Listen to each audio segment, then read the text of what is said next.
श्री स्वामी समर्थ. श्री स्वामी समर्थ. चरित्र सारामृत. पारायण दुसरे. अध्याय 3 ते 6. श्री गणेशाय नमः. मुखी कीर्तन करावे अथवा श्रवणी ऐकावे. षोडोपचारे पूजावे स्वामी चरण भक्तीने. नरगे करावे तीर्थाटन योग अभ्यास होम हवन. सांडोनी अवघा क्षीण नामस्मरण करावे. स्वामी नामाचा जप करिता चारी पुरुषार्थी येती हाता. स्वामी चरित्र गाता ऐकता पुनरावृत्ती चुकेल. गत अध्यायाचे अंती अक्कलकोटी आले येती. नृपराय दर्शने स्वच्छने राहती तयापुरी. चोळप्पाचा दृढ भाव घरी राहिले स्वामी राव हे तयाचे सुकृत पर्व नित्य सेवा घडे त्या तेजे केवळ वैकुंठवासी अष्टसिद्धी त्यांच्या दासी नवनिधी तत्पर सेविसी. ते धरती मानव रूप चोळप्पा केवळ निर्धन परे स्वामी कृप होत पूर्ण लक्ष्मी होऊन आपण आली सहज तया घरी. कैसी आहे तयाची भक्ती नित्य पाहता परीक्षा येती. नाना प्रकारे त्रास देती परी तो कधी न कंटाळे. चोळप्पाची सद्गुणी कांता ती ही केवळ प्रतिवता. सदोचित तिच्या चित्ती आनंद स्वामी सेवेचा. स्वामी नाना खेळ खेळती विचित्र लीला दाखविती. नगरवासी जणांची भक्ती दिवसेंदिवस दृढ जडली. स्वामी केवळ ईश्वर मूर्ती देशोदेशी झाली ख्यात. बहुत लोक दर्शन येती कामना चित्ती धरुनी. कोणी संपत्ती कारण कोणी मागती संतान व्हावे म्हणून या लग्न येती दूरदेशवने. शरीर भोगे कष्टले संसार तापे तप्त झाले. मायामत पसारत फसले ऐसे आले कित्येक. सर्वांची कल्पमुद्रा समान होऊन कामना करती पूर्ण. भक्ताच्या वास्तव अवतीर्ण मानव रूपे झाले. भक्त अंतरी जे जे इच्छिती तेथे येते राजपुरविती. दृढ चरणी जयाची भक्ती त्यांची होती कल्पतरू. जे का निंदक कुटील त्याते शास्त्री केळ. नास्तिकांप्रती तत्काळ योग्य शासन करीताती.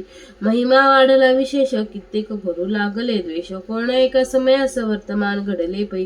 कोणी दोन संन्यासी आले अक्कलकोटासी. हसूनी म्हणती जनांसी ढोंगी आचारादी लागला हा स्वामी नवे ढोंगी. जो नाना भोग भोगी साधू लक्षण याचे अंगी कोणते हो असतसे. तुम्हा काय वेळ लागले वंदे ती ढोंग्याची पावले. यात स्वार्थ ना परमार्थ मिळे फसला तुम्ही अवघेही. ऐसे त्याने निंदले समर्थाने अंतरी जाणिले. तेव्हा ते भेटीसे आले तेव्हा केले नवलेख. पहावय आले लक्षण समर्थ समजले ती खूण. ज्या घरी बैसले तेथून उठून चालले. एका भक्ताच्या घरी पातली समर्थाची स्वारी. दोघे अविचारी होते बरोबरी संन्यासी. तेथे यतीने मूर्ती बैसल्या भक्ते पाटावरती. श्री स्वामी आपल्या चिती चमत्कार म्हणती करू आता. दर्शने इच्छुजन असंख्यात पातेले तेथे क्षणार्धात. समाज दाटला बहुत एकाची गर्दी झाली. दर्शन घेऊन चरणांचे मंगल नाम गरजती वाचे. हेतुपूर्व वैमनीचे म्हणून अविनवती. कोणी द्रव्य पुढे ठेविती कोणी फळे समर्पिती. नाना वस्तू अर्पण करती नाही मती त्रियती. कोणी नवसाते करिताती कोणी आणून देती. कोणी काही संकल्प करीती चरण पूजती आनंदे. संन्यासी कौतुक पाहती मन माझी आश्चर्य करीती. क्षण एक तष्ट होत वैर भाव विसरून. क्षण एक घडत सत्संगी तत्काळ पडली कुमती. म्हणून या कवी वर्णिताती संत महिमा विशेष. स्वामींपुढे जे जे पदार्थ पडले होते असंख्यात ते निजास समती संन्याशापुढे लोटती. पाणी सुटले त्यांच्या मुखासी म्हणती येथेचे मेल खावयासी. आज सारा दिवस उपवासी जीव आमचा कळवला. मोडली जनांची गर्दी तो येऊन सेवे करी. संन्याशापुढल्या नाना परी वस्तू नेऊ लागले. तेव्हा एका क्षणार्धात द्रव्याधिक सारे नेत. संन्यासी मनी झोरत व्याकुळ होत भुकेने. समर्थांनी त्या दिवशी स्पर्शन केलं अन्नदकासी. सूर्य जाता असता चळी तेथून या उठले. दोघे संन्यासी त्या दिवशी राहिले केवळ उपवासी. रात्र होता त्यांची अन्नदक ते पातले करू छळणा त्यांची झाली विटंबना. दंडव्या कुत्सित जना अवतरले यतिवर्य. दयांच्या चरणी ज्यांची भक्ती त्याचे मनोरथ पूर्वी ते. पसरली जगी ऐसी ख्याती लीला ज्यांची विचित्र. श्रीपाद वल्लभ भक्ती कलियुगे वाढेल निश्चिती. त्यांचा अवतार स्वामी येती वर्णी कीर्ती विष्णुदास. स्वामी चरित्र सारामृत नाना प्राकृत कथा समंत. सदा प्रेमळ भक्त परिसत. चतुर्ध्याय गोड हा. श्री स्वामी राज प्रणमस्तु. श्रीरस्तु शुभम भवतु. अध्याय 5. श्री गणेशाय नमः. भव कानन वैशावनरा. ज्ञानतम छेदक भास्करा. पूर्ण साक्षी परात्परा भक्त खरा सदय तूच. गंगाजळ जैसे निर्मळ तैसे तुझे मन कोमल. तुझी सविता प्रेमळ सत्वर त्यात पावसी. विशेष गंगाजळाहुनी आपुले असे महिमा नाम. पाप ताप आणि दैन्य तुमच्या स्मरणे निवारिती. स्वामी चरित्र करया श्रवण श्रोते बैसले सावधान प्रसंगाहोनी प्रसंग पूर्ण रस भरित पुढे पुढे ज्यांचे सबळ पूर्व पुण्य तया झाले स्वामी दर्शन असे चोळपादी करुण भाग्यवंत सेवेकरी अक्कलकोट नगरात एका तपापर्यंत स्वामी राजवास करीत भक्त बहुत झाले वार्ता पसरली चौकोनी कोणास पडता साकडे धाव घेते स्वामींकडे राजे राजवाडे थोर म्हणती भोसल्यांचे भाग्य परम स्वामी रत्न लादले उत्तम नृपती भक्त निस्सीम स्वामी चरणी चित्त त्याचे तेव्हा कित्येक नृपती स्वामी दर्शन घेऊन इच्छिती आपण आपल्या नगराप्रती आणू म्हणती त्यांसी बडोद्या माझे त्या अवसरी मल्हारराव राज्याधिकारी स्वामी एकदा त्यांच्या अंतरी विचारायचा पातला अक्कलकोटाहून स्वामींचे आणावे आपल्या नगरासे मग कोण एके दिवशी सभे माझी बैसली दिवाण आणि सरदार मान करीतैसे थोर बैसले असता समग्र बोले नृपवर त्याप्रती कोणी जाऊन अक्कलकोटासी येथे आणेल स्वामींसी तरी आम्ही देऊ ते असे इनाम देऊ बहुत त्यांचा राखो सन्मान लागेल तितके देऊ धन ही वटपुरी वैकुंठ भुवन वसता होईल स्वामी होईल ही वटपुरी वैकुंठ भुवन वसता स्वामी होईल कार्य जाणून कठीण कोणी न बोलती वचन कोणा एक लागून ही गोष्ट मान्य करवेन तेव्हा तात्यासाहेब सरदार होता योग्य आणि चतुर तो बोलता झाला उत्तर नृपा लागी परिसे जरी आपले इच्छा ऐसी स्वामी ते आणावे वटपुरीसी तरी आणेन मी त्यांचे निश्चित मानसी असू द्या ऐसे ऐकून उत्तर संतोषलं तर नृपवर तैसेही सभा समग्र आनंदित झाली संजीवनी विद्या साधया करता शुक्राजवळी कच जाता देवी सन्मानिला होता बहुत आनंदे करुणे नृपती सकळ जने त्यापरी त्याच्याशी सन्माने गौरवनी मधुर वचन यशस्वी हो म्हणती त्या बहुत धन देती नृपती सेवेक दिले सांगती जावया अक्कलकोटा प्रति आज्ञा दिली तात्या ते तात्यासाहेब निघाले सत्वर अक्कलकोटी आले नगर पाहुणे संतोषले जे केवळ वैकुंठ पाहुणे स्वामींची दिव्य मूर्ती आनंदित झाले चित्ती तेथील जणांची पाहुणे भक्ती धन्य म्हणती ते आते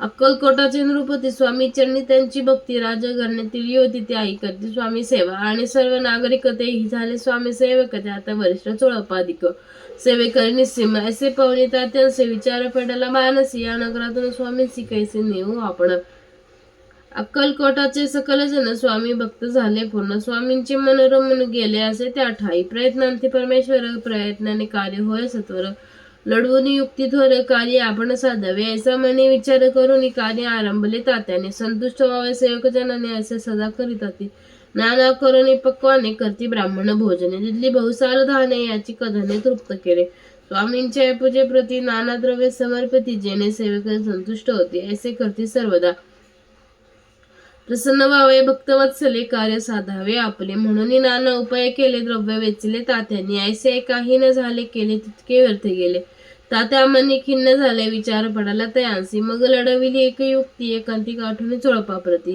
त्याच लागी विनंती करती बुद्धिवाद सांगती त्या जरी तुम्ही समर्थांशी घेऊन याल बडोद्यासी मग मल्हाररावाद्रेस इनाम देतील तुम्हाते मान राहील दरबारी आणि देतील झागरी ऐसे नाना प्रकारे चोळपाशी सांगितले द्रव्याने सर्व व्यवस्था चोळपासी लागली अशा त्याच्या अंतरी भरस जहागिरीचं बहुसाल मग कोण एके दिवशी करीत असं स्वामी सेवेसी याती राज त्या समयासी आनंद वृत्ती बैसले चोळपाने कर जोडून विनंती केली मधुर वचनी कृपाळ होऊन समर्थाने बडोद्या प्रती चालावे त्याने माझे कल्याण मिळेल मला बहुत धन आपलाही योग्य सन्मान तेथे जाता होईल ऐसे ऐकून या वचन समर्थ बोलते हास्य करून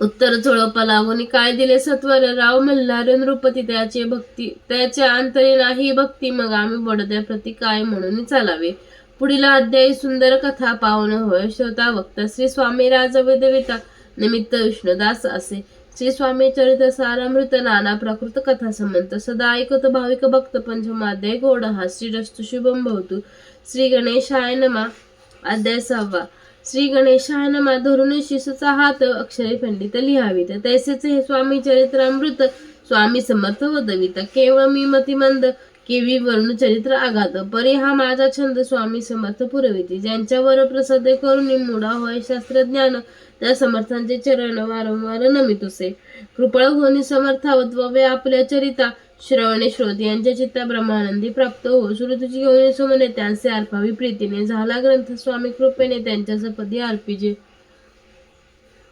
मागील अध्यायाच्या अंती चोळप्पा विनवी स्वामींप्रती कृपा करून मजवरती बडोद्याचे चलावे भाषण ऐसे ऐकून समर्थ बोलते हसून मल्हाररावाच्या मनी आम्हाविषयी भाव नसे, म्हणून तयाच्या नगरात आम्हा नवे जाणे उचित. अक्कलकोट नगरात आम्हा राहणे आवडे, ऐकून ऐसी वाणी चोळपा खिन्न झाला म्हणे. त्याने सत्वरी येऊन तात्याप्रती सांगितली, ऐसा यत्न व्यर्थ गेला. तात्या म्हणे चिंतावला, आपण आलो ज्या कार्याला ते न जाया सिद्धीसी, परी पहावा यत्न करून ऐसे विचार केला म्हणे. मग काय केले तात्यांनी अनुष्ठान आरंभिले, असे नाना उपाय केले, परी सर्व व्यर्थ गेले. कार्य सिद्धीस न गेले, खिन्न झाले मुख त्याचे. भक्ती नाही अंतरी, दांभिक साधना ते करी. तया ते स्वामी नरहरी प्रसन्न कैसे होतील. तयाने माजविली ढोंगीत आणि केली नाना सोंगे, भक्ता विना हटायोगे स्वामी कृपा न होय. मग तात्यांनी काय केले, सप्तासे ब्राह्मण बैसविले, गुरुचरित्र आरंभले. व्हावय असे स्वामी कृपा, परी त्याच्या वाड्यात कधी न गेले समर्थ. तात्या झाला वेगळे चित्त, काही उपाय सुचेना. मल्हाररावून रूपाने पाठविले, ज्या कारणे ते आपल्या हातून होणे अशक्य असे वाटते. आता जाऊन बडोद्यासी काय सांगावे, राजासी आणि सकळ जनांशी तोंड कैसे दाखवावे. ऐसे उपाय करून न होते स्वामी प्रसन्न. आता एक युक्ती योजन न्यावे, पळून येतीस स्वामी केवळी शोमृती. हे नेणे तो मंदमती, म्हणून योजिले कपटी युक्ती. तरी सिद्धीस न जायती कोणे असे, एके दिवशी साधना योग्य साधना समयासी, साधुनी योग्य समयासी. मेण्या ते घालून स्वामींचे तात्या साहेबांनी घाले. कबडगावाचा मार्ग धरला, अर्धा मार्गी मेणा आला. अंतरसाक्षी समर्थाला गोष्ट विदित झाली. मेण्यातून उतरले, मागोती अक्कलकोटी आले. असे बहुत वेळा घडले, हाही उपाय खुंटला. मग पुढे राजवाड्यात जाऊन राहिले समर्थ, तेव्हा उपाय खुंटत टेकिले हात तात्याने. या प्रकारे यत्न केले, परी तितके व्यर्थ केले. व्यर्थ दिवस गमवले, द्रव्य खर्चले व्यर्थाचे. मग अपयशात घेऊन बडोद्याचे आले, परतून समर्थ कृपान भक्ती वाचवणे, अन्य उपाय न होय. परी मल्हारराव नृपती प्रयत्न आरंभती पुढती, सर्वंत्रांचे विचारती कोण जाती स्वामींकडे. तेव्हा मराठा उमाराव यशवंत त्याचे नाव, नृप कार्याचे धरून हाव पुढे आपण झाला. स्वामी कारणे वस्त्रभूषणे धन आणि अमोल रत्न देऊन त्याच जवळ आज्ञा दिली जावया. तो येऊन अक्कलकोटी घेतली, समर्थांची भेटी, वस्त्र अलंकार सुवर्ण ताठे स्वामी पुढे ठेवित. ती पाहुणी समर्थांना तेव्हा क्रोध आणि वार आला. यशवंता पाहुणी डोळा, काय बोलते समर्थ. अरे बेडी आणून सत्वर ठोकायाचे चरणी, ऐसे त्रिवार मोठ्याने बोलते. समर्थ क्रोधे बोलले. त्यांची क्रोध मुद्रा पाहून यशवंतराव भ्याला म्हणी, पळाले तोंडाचे पाणी, लटालटा कापू लागला. मग थोड्याच दिवशी आज्ञा आली यशवंतासी, सत्वर यावे बडोद्यासी. तेथील कार्यासी सोडून साहेबा विषप्रयोग केला, मल्हाररावावरी आळ आला. त्या कृत्या माझी यशवंता लागून गार लेखिले. हाती पायी बेडी पडली, स्वामी वचनाची प्रचिती आली. अघटित लीला दाविली, ख्याती झाली सर्वत्र. समर्थांची कृपा जयावरी, त्यांच्या कष्ट होते शरीरी, कृपा न होय जयावरी, त्या सर्वानंदी प्राप्त होय. महासमर्था भक्त पालका, आनंद सिद्ध जगन्नायका, निशिदिनी शंकर सखा, विष्णूची आळमनी वसे. इति श्री स्वामी चरित सारामृत, नाना प्राकृत कथा समंत.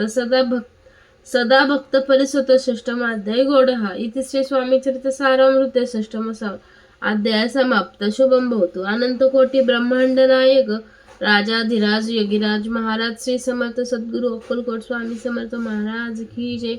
अवधूत चिंतन श्री गुरुदेव दत्त. श्री स्वामी समर्थ. श्री स्वामी समर्थ तारक मंत्र.